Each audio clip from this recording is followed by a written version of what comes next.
What's going on, everybody? Welcome back to the Steelers Breakdown Podcast. Nick Farabaugh here with you today. Great Monday episode. And I got a guest with me, my guy, Jack Hillgrove from WTOV in Steubenville. Jack, how you doing, man?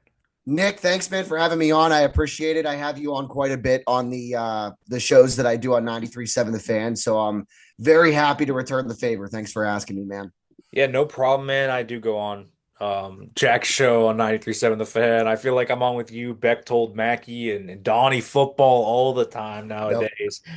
But I did want to have you on today. You were out there for a little bit at mandatory minicamp, Jack, to see Aaron Rodgers' first day, to see the first day we saw DK Metcalf. And I kind of want to start with Metcalf. We'll get to Rodgers, and we've talked about Rodgers a lot on this show.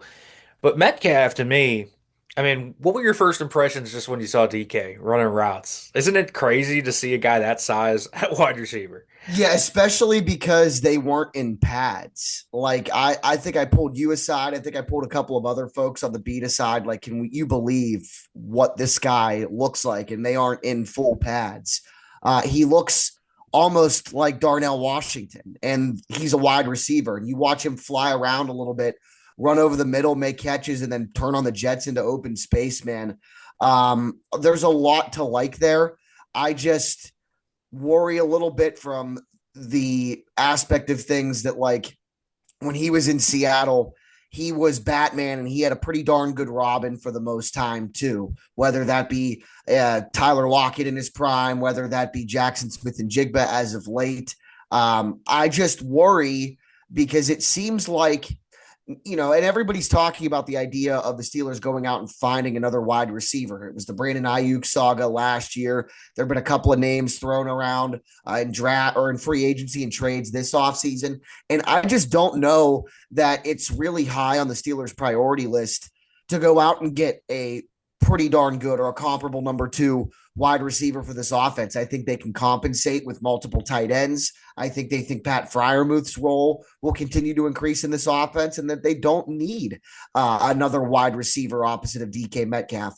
The idea of Pickens and Metcalf was really exciting, but I think a lot of us thought that the writing was on the wall when the Metcalf trade and contract extension happened, that Pickens' days in the Steelers uniform were numbered, and they obviously were. So now Metcalf's on his own.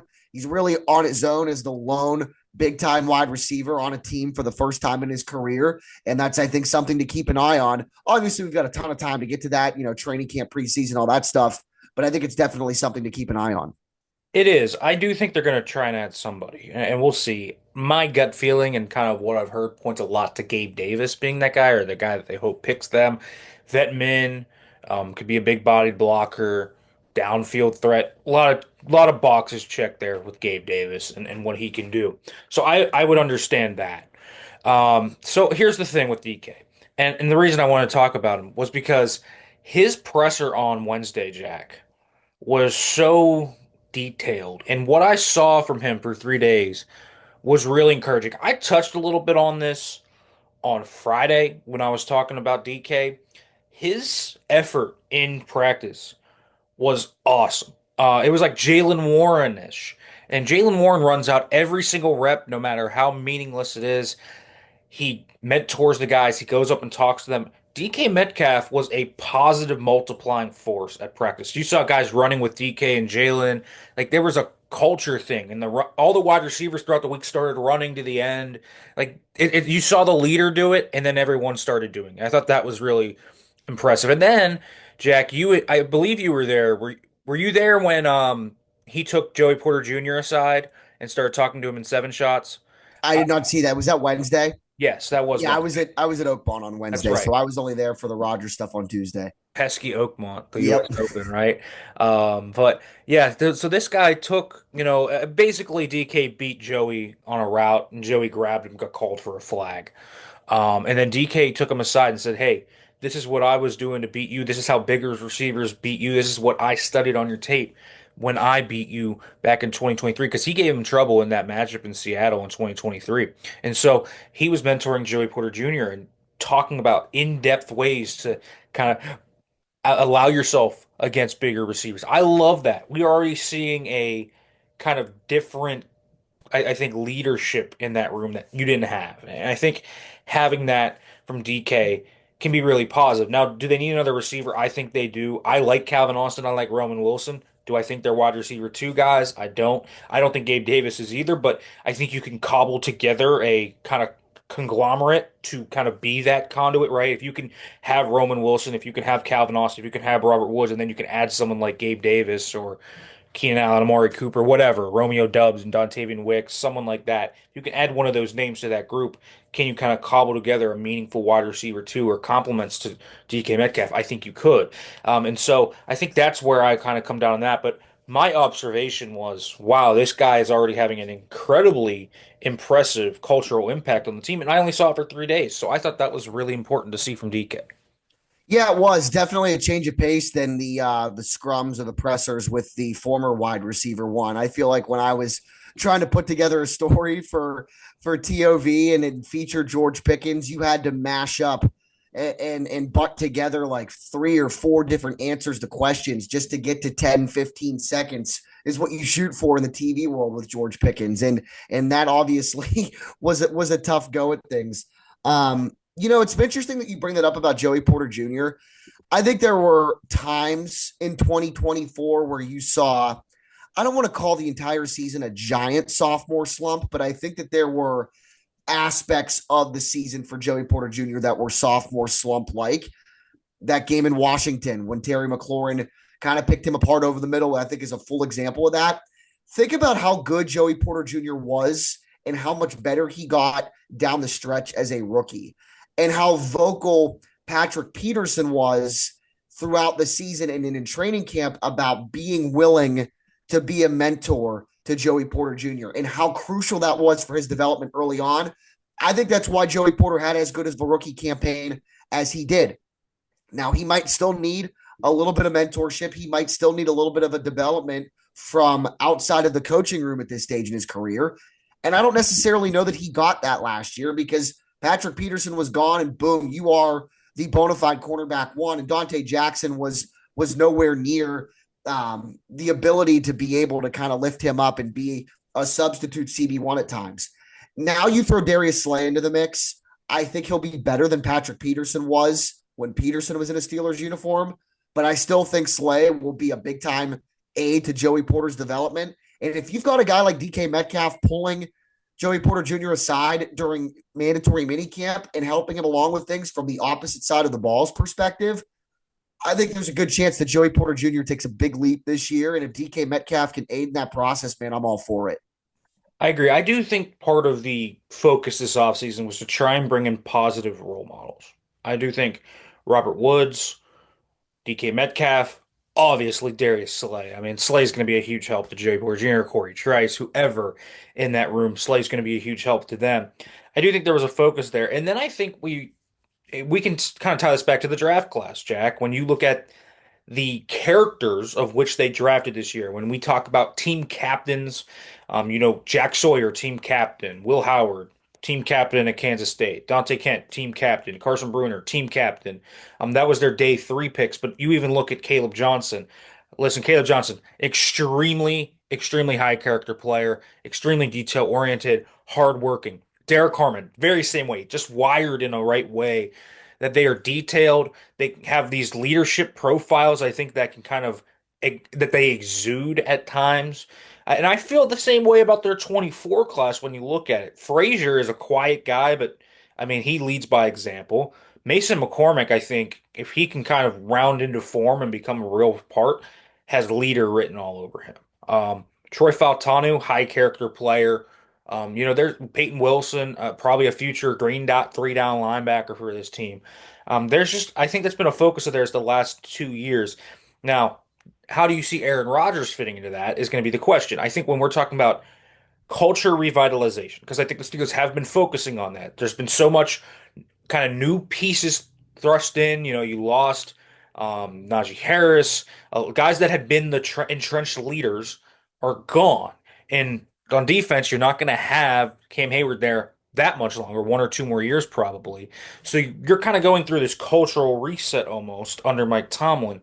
Aaron Rodgers, I think, is a big part of this. He's going to be kind of brought in to be the big leader offensively for guys to go when they need a leader, they look at him. How do you think he fits into this, and how is he going to embrace that? We know that the media at least paints Rodgers as a contentious figure, and sometimes we've seen him throw people under the bus. It's been a little bit all over the place. But where do we see Rodgers from a cultural fit in Pittsburgh? Yeah, I think from a totality standpoint too, and in the Mike Williams fiasco last year, I think for the most part is an exception to that rule. It seems like for the most part throughout his career that Aaron Rodgers has been well liked enough by his teammates, and I don't necessarily know how much Russell Wilson was liked in that locker room last year, and I don't necessarily know how well of a relationship that Russell Wilson and Arthur Smith had. And I think that had a lot to do with why the offense looked so lost down the stretch. And combining that with George Pickens' injury, it just did not bode well, obviously, for the Steelers. That's why they collapsed down the stretch. The schedule, too, that's neither here nor there. I think Aaron Rodgers fits in the Steelers this season way better than Russell Wilson fit with the Steelers going into 2024. I think that there was a lot of angst. I think there was a lot of just kind of like really that Russell Wilson came into the fold last year, because I think still between guys like Pat Fryermuth and several other guys on the offense that there was some thought or faith in Kenny Pickett to be able to turn things around if he were to remain being the quarterback. And then in comes Russell Wilson, and it seems like it shook the whole dynamic of the Steelers last year, and it did. And then you got the typical Russell Wilson press conference week in and week out from him in a Steelers uniform last year. And I don't think you're going to get that from Aaron Rodgers in 2025. I think you're going to get real. I think you're going to get honest. And I think you're going to get no BS for the most part out of Aaron Rodgers. And I think that the Steelers coaches, and for the most part, the guys that the Steelers have in that locker room, will respect that. So I think he'll fit better. It's just, can he play better? Is it still there at 41 years old? He looked good when he was moving around at OTA or mandatory minicamp, rolling out of the pocket. The Achilles, I guess, is only supposed to get stronger as he gets further from that injury. So that's to be seen. I think there's a good chance that he's a better quarterback than Russell Wilson was last year, but I don't know, man. At 41, I have my doubts. It's interesting. He's like so opposite of Russ in like every possible facet. I had like Russ was so positive and uplifting, and I think that there's times when that works, and I think there's other times where you need to be a little bit of the hard guy, right? You need to be the guy that puts the belt on the butt. Exactly. Like that's what Rodgers does. But I think Rodgers sometimes gets into kind of sticky situations by being so demanding, right? Not everyone responds to that type of coaching. So you kind of got to go by case. So we've seen it in the past where Rodgers, doesn't trust a guy. There's a veiled shot in the media, and that guy just gets shut out of the offense. I mean, it happens before. Mike Williams got traded because he just wasn't a part of it anymore, and Rodgers didn't trust him. It was simple as that. And so there's some interesting parallels there. And they're completely opposite in a lot of ways. And so it is a different take on it. It's also a different take on the field. Russ was moonball and moonball and moonball. Rodgers is the quick game guy now at this point in his career. Rodgers gets rid of the ball faster than just about any quarterback in the NFL. I mean, really, he does. You're not seeing a lot of him just kind of extending plays anymore. He kind of just sits back there, throws the slants, throws the stick, all of these different things. There is some concern that this, to me, could be a 2020-2021 redux. And what I mean by that is, I think the defense is better. I think they added Slay, he's better. I think the defensive line is going to be better. I think these guys are going to be better. And this defense should be really good. My worry is Rodgers is going to be similar to old Ben. And that's the thing. Ben, when he was older, relied a lot on those short throws, the quick game, and defenses started hunting that. And that's when the Steelers got shut down. I Can mean, think Rodgers about Nick too. How many times during Ben's final year that the think about how many times in 2021 when Ben Roethlisberger was in his final year, how many times they threw graphics up on the broadcast of how quick he was getting rid of the football.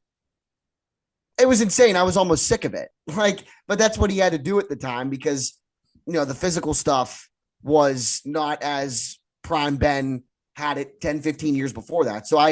That makes a lot of sense when you say that. Yeah, I mean, listen here. I'll throw you guys some stats here of why I'm concerned about this, and I mentioned this a little bit with Chris Halleck on Friday. Um, this to me, can he throw the ball down the field? One, the arm talent I think is still there. It's not what it was when he was in his prime. He still has some great throws, but can he still sling it to the back shoulder? Can you throw it up the seam a little bit? That's going to be the question. But here's the thing. There was a large reliance because he doesn't like to get hit anymore. I mean, he's 41. The hits just feel different when you're 25 versus 40. It does. It hurts a little more. It stings a little more. The things linger a little more. The bruises, you feel them just a little more the older you get. And Rodgers got the ball out the second most last year in under 2.5 seconds. So you saw a bunch of quick slants, quick curls, just quick passes. And defenses started creeping down on that. And he was 32nd in success rate out of 41 quarterbacks on those plays because of this. And so it was almost like a crutch for him. And Derek Bell pointed that out really well on Twitter that was an over reliance for Rodgers. And so that's something to think about when we're talking about fit on the field. If this doesn't work, that's probably a big reason why. Now, here's the other thing. I do think Rodgers philosophically fits this offense. I said that. I think, he fits the Shanahan stuff really well. Arthur Smith's a Shanahan offshoot, so it fits really well. The cultural part, I think, is going to be the real big part. Can he establish some semblance of what championship football looks like, right? The Steelers brought in him, they brought in Slay, both Super Bowl winners, both guys that have been to the mountaintop. Russell Wilson was a guy like that too. But I'm interested to see how the cultural kind of fits together and where everything kind of coalesces. Because here's the thing, Jack. I am viewing this year through the lens of the next few years. I know the Steelers, when they make some of these win now moves, want to win this year. But I also care about when that rookie quarterback that they're clearly targeting next year comes in. What infrastructure of leadership, what infrastructure of players do they have around them, and what pieces do they need? Laying the cultural framework around that rookie quarterback is just as important as the on field because I think intangibles matter a lot in football. They matter a lot. I've learned that over the past few years. They matter a lot. And so I do think laying that groundwork is so huge, which is why the Slay, Metcalf, and Rodgers signings, I think, are part of that in some way, even if the Steelers obviously made those with the short term more than the long term in view. Yeah, that makes a lot of sense. And the other thing about that too is assuming that they take the rookie quarterback in this year's class, like, are we sure that Arthur Smith is going to be the offensive coordinator? If they have a good year, if somehow they have a miraculous year, he was sniffing around head coaching jobs this past offseason. He might be doing so this offseason. On the flip side of that, maybe they're not very good. And maybe the Steelers decided to move on from him at offensive coordinator. Above all else, maybe that he is back.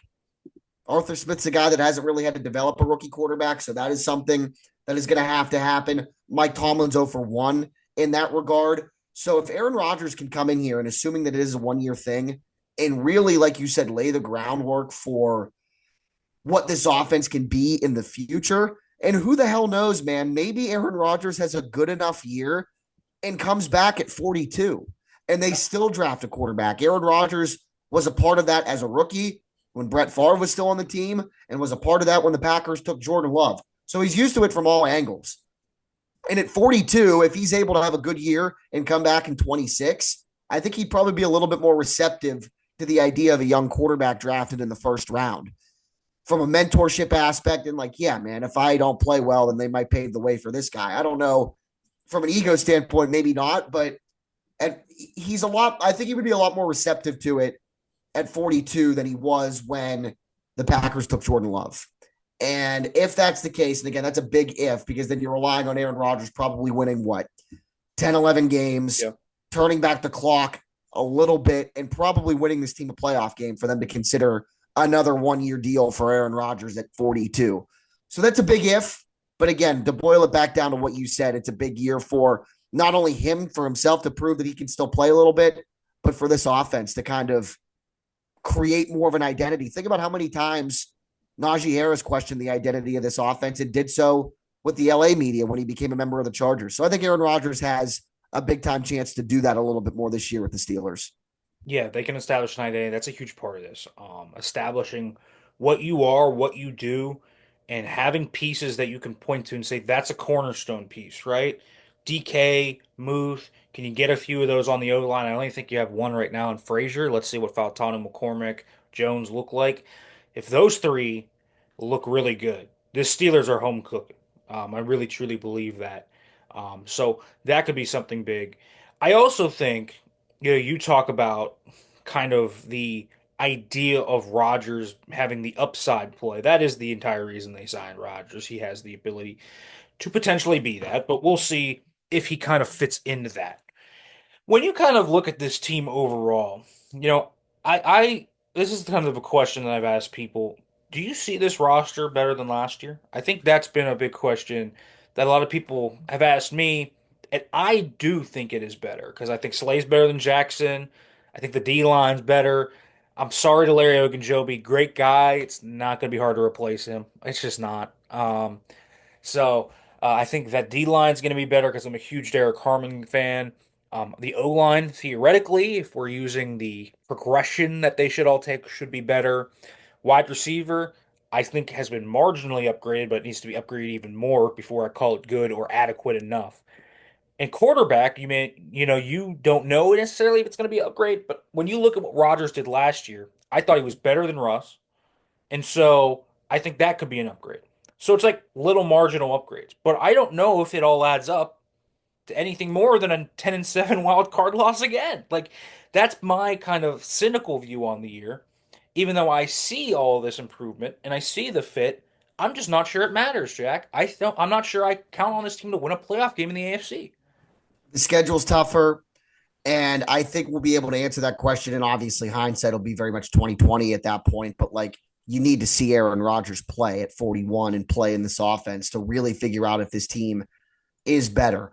I agree with you about Larry Ogunjobi. I think there's a chance that right away Caleb Johnson is better than Najee Harris, and I think that at the outset, Jalen Warren will be the bell cow, but I think that Johnson will be good enough to where Warren, as the season rolls along, will have the opportunity to go back to the change of pace role that he's been in. So I think there's an opportunity for improvement in that regard. I worry about inside linebacker. I think Landon Roberts was a phenomenal complimentary piece to Patrick Queen. I don't know why they didn't bring him back, especially because Cole Holcomb, um, you don't know yet. I mean, Cole Holcomb was like, what, this close to never playing football again? I'm rooting for the guy like crazy, and I think he could be really good, but he had a catastrophic injury, Yep. and I don't know that that room is going to be better. And then while I do think, and if you would have pressed me on it today, that Darius Slay will be a better cornerback than Dante Jackson was. Think about all the elite corners over the 21st century. Hall of Fame guys, GOAT guys that just fell off a cliff when they got to 33, 34 years old. It happened to Darrell Revis. It happened in a Steelers uniform to Patrick Peterson. The only exception to that rule, Richard Sherman, is Champ Bailey. And I think Champ Bailey's on the Mount Rushmore of corners. Yep. I just don't know if Darius Slay can do it for one more year. And if he does at a decently high level, at a CB2 level, it's something that really hasn't been done by other cornerbacks at the stage of their careers that Slay is in. So I am skeptical there. I just don't know, man. And again, if I'm even as less skeptical, because I think there's some skepticism with you on it too, maybe just less than me. Even if I'm to that level, I agree with you. 10 and 7 is the ceiling. The schedule's harder. Baltimore's going to be really good again this year, man. I don't think Cincinnati will really kind of fall off in parts like they did, despite their defense being bad. There's a legit chance that the Steelers are third and a very solidified third, kind of distant from whoever's second in the AFC North, and the schedule's tougher. So at the end of the day, 10 and 7, maybe 11 and 6, and you're probably going on the road to like Buffalo or Baltimore in the wild card round again, and then that's got the same fate written all over it. Yeah, I mean, here's the reason I think Slay is better. I thought Dante Jackson was just not very good. I think Patrick Pearson not very good. And that I thought Peterson's tape in Minnesota wasn't very good. I thought he was quite honestly very protected by his zone scheme. I didn't see Slay that protected last year. Was it more heavily zoned than man? Yes, but when he was in man to man, Slay played well last year. And so I just think he's going to have an insane fall off to not be like the best CB2 they've had since Steven Nelson. Like honestly, like that's how far back I'm going, like 21, 20. Very much I think Slay is going to be an upgrade over that. Um, and then, I think, we talk about the ceiling. I do think, 11-6 probably is a realistic ceiling. I think the opponents this year might be tougher, but it's probably an easier schedule because they don't have the absurd structuring of the last half of the year where it was just boom, boom, boom, boom, boom, boom, boom, right back at them. Like short week rest, not on a Sunday. They didn't play on a Sunday, I think, like seven of the last eight games or something like truly absurd, just messing up all of the kind of the dynamics, the essential kind of rhythm you get into in a season. You get Sunday to Sunday, and then you just all of a sudden the Steelers play Wednesday on Christmas, and then they play Saturday. It's like an insane kind of it disrupts your entire schedule. And so I do think that that'll at least help them a little bit, but I don't think that this team is, I could see the team winning a playoff game if they get into the right kind of groove. I think this team will have higher highs than they did last year. And what I think by that is I think you can get a little more consistent highs where last year was just kind of Russ coming in and then a high and then it crashed completely. I'm not necessarily sure you're going to see a crash. I think you might see more like this year where it's just like up, down, up, down. And any given week, Rodgers can catch fire. And if he catches fire on the right Sunday in the playoffs, you can go toe to toe with somebody there. So I could see that happening. But I do think it's going to be a volatile team, and I don't think you're completely there yet. But you do hope that at least you can see kind of improvement on the team. If this team goes 10-7, still loses in a wild card game, but the O line's better. It looks like guys like Joey Porter Jr., Keanu Benton are legitimate pieces. And you just kind of have those young guys, Harmon, Fautanu, Jones, kind of rounding into form. That will make you a lot more kind of optimistic than it would after this year, where everything just kind of fell off, right? You were like, this is a problem, this is a problem, this is a problem. So there's different 10-7s. Can the Steelers get an encouraging one, even if they land there? Well, think about obviously last year the way that the collapse happened, and think about the wild card loss in 2023 as well. I mean, the Steelers had to turn to Mason Rudolph, and I don't think there was much hope in that regard either, because it's like, okay, well, our first round quarterback is essentially not good enough to get on the field right now. But think about how Broncos fans had to feel last year. That, like you said, there are different 10-7s, there are different first round playoff exits. Broncos fans and Steelers fans felt way different about how they lost their playoff games last year, almost pretty much polar opposites. There's talk in Denver right now amongst the Denver podcasts and fans that I see, and I know a couple of them, just as buddies. They think they can win the AFC West this year. I don't think I know anybody that's a Steelers fan that thinks they can win the AFC North this year. So if it does happen, if they can make the wild card loss feel more like Sean Payton and Bo Nix than Mike Tomlin and insert quarterback here, then yeah, there's some definite optimism going into 2026. And I guess that would be a much needed and much welcome change of pace to a playoff loss, if there is such a thing, than we've been used to around here. Right. And I think that's the key thing. I think as much as Rodgers has taken the kind of headlines, it's like the rest of the team that's going to depict if Rodgers completely blows and the rest of the team like takes steps forward, is it going to sting? In some ways, yes. But then you can look to next year and say, well, they're going to take the swing at quarterback, and you have all these answers and young pieces that you feel like could be for the future. So I think that's kind of when we're talking about this, a key part of it. But I do think just as much as we talk about on the field performance, I think culturally that's another thing that we talked about. Instilling that culture for the next generation is going to be very important for the Steelers. All right, Jack, thanks for coming on, man. Tell them where they can follow you, listen to your work, read your stuff, watch it. Since you do like 4 or 5 different things, list them all, man. Yeah, if you're not in the Ohio Valley area, you can, watch my stuff on WTOV9.com. It's a lot of high school coverage, but we do cover the Steelers pretty intently. I was at Oakmont all of last week as well, so that was a lot of fun. So at J Hillgrove, WTOV on X. You can read my stuff, watch my stuff at WTOV9.com, and mostly Sunday mornings and some weeknights on 93.7 The Fan. Download the free Odyssey app, listen to it on the radio, on the app, however you can get 93.7 The Fan. Sunday mornings from 7 to 10 is where you can find me for the most part. So, Nick, thanks, man. I appreciate you having me on. Yeah, no problem, brother. Make sure, folks, to like, comment, subscribe, turn on the notification bell for more here on Steelers Breakdown. Make sure to read this stuff, penlive.com/Steelers. Got all the Steelers stuff over there. Make sure to follow me on X, Twitter at Farabaugh FB, Blue Sky at Nick Farabaugh. Thanks for watching, everybody. Make sure to leave questions in the description below. We'll try and answer them throughout the week. Thanks for listening, everybody. Have a good one.